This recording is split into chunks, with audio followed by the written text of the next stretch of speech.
నమస్తే, welcome to hit TV. నేను మీ మాదిరి. రోజు మనతో పాటు ఉన్నారు కేఎస్ ప్రసాద్ గారు, పొలిటికల్ అనలిస్ట్. నమస్తే సార్. సార్, బడ్జెట్లో నిర్మలమ్మ చెప్పిన బడ్జెట్లో ముఖ్యంగా క్యాన్సర్కి సంబంధించిన మెడిసిన్స్ కానీ లేదు ఇంకొన్ని మెడిసిన్స్ మీద కస్టమ్స్ డ్యూటీ ఎత్తేస్తున్నాం అనగానే పార్లమెంట్లో మనం చప్పట్ల ధ్వనులు విన్నాం. ఒక న్యూస్ ఏంటి అంటే ఈ క్యాన్సర్ మీద ఉన్న మెడిసిన్స్ ఏవైతే ఉన్నాయో వాటి మీద రేట్లు పెంచుతాం, బీపీ షుగర్ మెడిసిన్స్ మీద కూడా పెంచుతాం రేట్స్ అని చెప్పి కేంద్ర ప్రభుత్వం నిర్ణయం తీసుకున్నట్టు తెలుస్తుంది.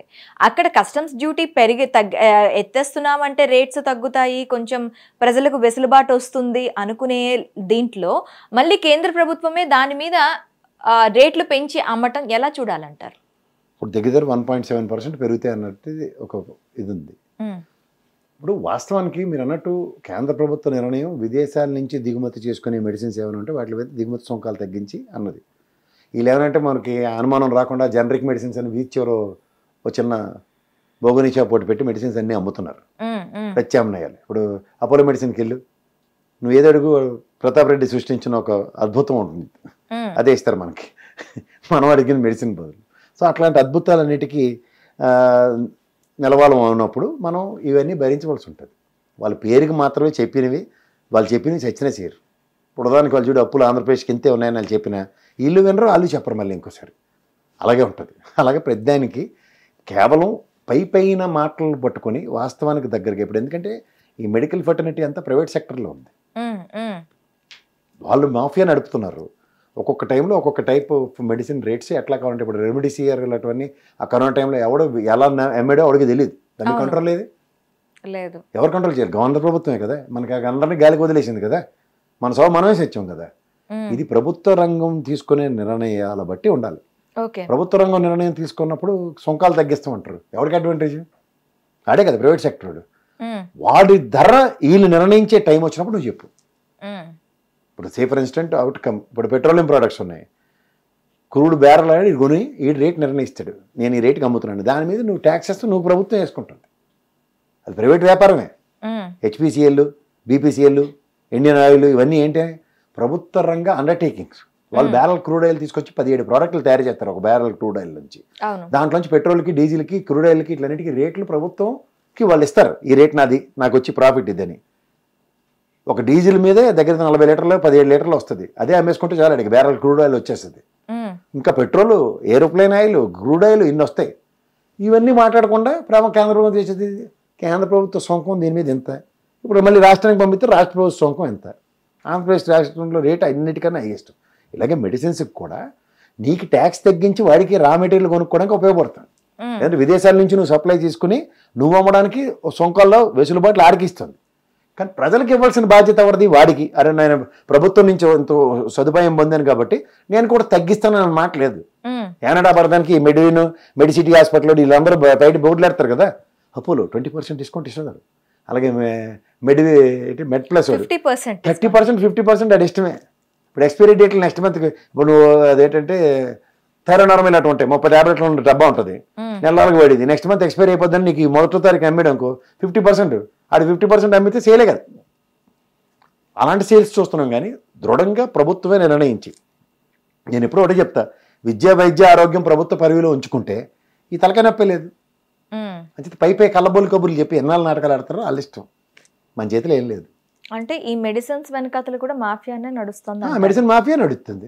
ఆడు మార్కెట్లో ఇవాళ ఈ జబ్బుడిపోయిన చేయండి ప్రజల్ని, ఆ జబ్బుకి మెడిసిన్లు ఇవి ఇంత కొనపోతే చచ్చిపోతారు. కరోనా ఏంది? శుభ్రంగా సెల్దన్నం తిని ఉల్లిపాయ నంచుకొని తిన్నాడుకి ఎవ్వడికి రాలే. ఇడ్లీ, దోశ, బర్గర్ గాళ్ళందరికీ కరోనా వచ్చింది చూసుకోమంటే. నేను ఆ దిక్కుమాల ఇంజక్షన్ కూడా తీసుకోలేదు, నేనే ఎగ్జాంపుల్. నేను తీసుకోలేదు, అందుకే బతికి బట్టగా శుభ్రంగా ఉన్నాం. తిన్నోళ్ళందరూ కునుకు రోగాలు వచ్చుకొని చూడు. ఆ పాపం ఆ పునీత్ గారు సినిమా యాక్టర్, మా గౌతమ్, కర్ణాటక, వీళ్ళందరూ జిమ్ బాడీలు, 6 ప్యాక్లు ఎలా ఉండి పడతాయి సార్. నేను యాక్చువల్గా గౌతమ్ గారితో నేను కేబీఆర్ పార్క్లో వాకింగ్ చేసేవాడిని. అట్ట మనిషి ఆ దిక్కుమాల ఇంజక్షన్ వల్ల చచ్చిపోయారు. ఉన్న ఇమ్యూన్ సిస్టమ్ లాగేసి ఈ దిక్కుమాల ఇమ్యూన్ సిస్టమ్ ఇచ్చి కరోనా వస్తే మన దగ్గర బాడీలో ఉన్న ఇమ్యూన్ సిస్టమ్ ఎలా తెలుసా? ఏది వచ్చినా తలనొప్పి చూడు, నువ్వు మాత్రం వేసుకోకుండా ప్రశాంతం పడుకో, ఆటోమేటిక్ తగ్గుద్ది. కడుపు నొప్పి అన్నం మానేసి ఇంట్లో కూర్చో, తగ్గుద్ది. కానీ మన బాడీలో ఉన్న ఇమ్యూన్ సిస్టమ్ని పనిచేయనివ్వకుండా దానికేమో ఒక ట్యాబ్లెట్ వేసి వేడి నీళ్ళు తాగి వేడి నీళ్ళతో కాపరాలు పెట్టి ఇలా చేస్తూ ఉంటాం. ఇప్పుడు జనరల్గా కాలు చేయి ఇరిగిపోతుంది, కట్లు కట్టుకోకుండా వాళ్ళంతా ఒక డిఫరెంట్ పొజిషన్లో సెట్ అయిపోయి ఉంటుంది. ఇప్పుడు నా చెయ్యి ఇరిగింది అనుకో, కట్టుకోవట్లేదు, ఇలా ఉండిపోద్ది. కట్టుకడితే ఇలా ఫ్లెక్సిబుల్ అవుతుంది. It takes his own course of time to heal. But దానికి ఏంటంటే ఆల్టర్నేటివ్ మెడిసిన్, వేరే ఇంకా ఫాస్ట్గా హీల్ అవ్వడానికి ఇట్లకి. అదేం చేస్తుంది, ఒరిజినల్ సిస్టమ్ దెబ్బతీస్తుందట కదా. పూర్వకాలను కర్రగట్టివారు, అవును, నలుగులాగా సెట్ అవుద్దని. సో దీని గురించి కంక్లూజన్ ఏం చెప్పబోతుంది? ఏమీ లేదు. మన బుర్ర తక్కువతనానికి కేంద్ర ప్రభుత్వాలు, రాష్ట్ర ప్రభుత్వాలు ఉన్నాయి. మనం ఎన్నుకుంటాం మళ్ళీ మన దరిద్రానికి, మన ఎత్తి వాయించండి అని. అదే సొల్యూషన్. మనం ఎత్తి వాయించేవాడిని ఎప్పుడైతే అనుకుంటాం, ఇప్పుడు ఉదాహరణకి సైకిల్ మీద వెళ్ళి ఎమ్మెల్యేలని ఒక సింపుల్గా లీడ్ చేసే, లైఫ్ లీడ్ చేసే మాణిక్యం గారిని వాళ్ళని ఆశ్రమంలో ఓడగొట్టి కూర్చుంటాం. సో అంచేత మనం మాట్లాడే హక్కు ఎక్కడ ఉంటుంది? అది చెప్పింది మన ఎండమే. నిర్మలా సీతారామన్ గారు జీవితంలో ఆర్థిక శాస్త్రం చదువుకోలేదు. మొన్నటిదాకా ఆర్బీఐ గవర్నర్ గారు కాంతి కుమార్ దాస్ గారు ఉండేవారు, కాంతిలాల్ దాస్ గారు ఎవరు. ఆయన అయితే ఎంఏ హిస్టరీ. ఆయన పీయూష్ గోయల్ గారు ఉన్నారు, ఆయన చార్టెడ్ అకౌంటెంట్. ఆయన ఫైనాన్స్ మినిస్టరే కాదు కదా. అవును. When right man is not at all at right place, what you will anticipate and what you will expect. That's what my Prajaswamya is. Okay, thank you, sir. Hit TV app, ఇందులో short news, live news, entertainment shows, movies, digital magazines తో పాటు మీ జిల్లా వార్తలను కూడా ఫ్రీగా చూడొచ్చు. అంతేకాదు, KG నుంచి పీజీ వరకు విద్యార్థులకు స్కాలర్షిప్ కూడా అందిస్తున్నాం. ప్రతి వారం 10 మందికి లక్కీ డ్రా ద్వారా ఒక్కొక్కరికి 10,000 రూపాయలు అందిస్తున్నాం. ఇంకెందుకు ఆలస్యం, వెంటనే హిట్ టీవీ యాప్ ని డౌన్లోడ్ చేసుకుని ఫ్రీగా ఎంటర్టైన్మెంట్ పొందండి. Hit TV app.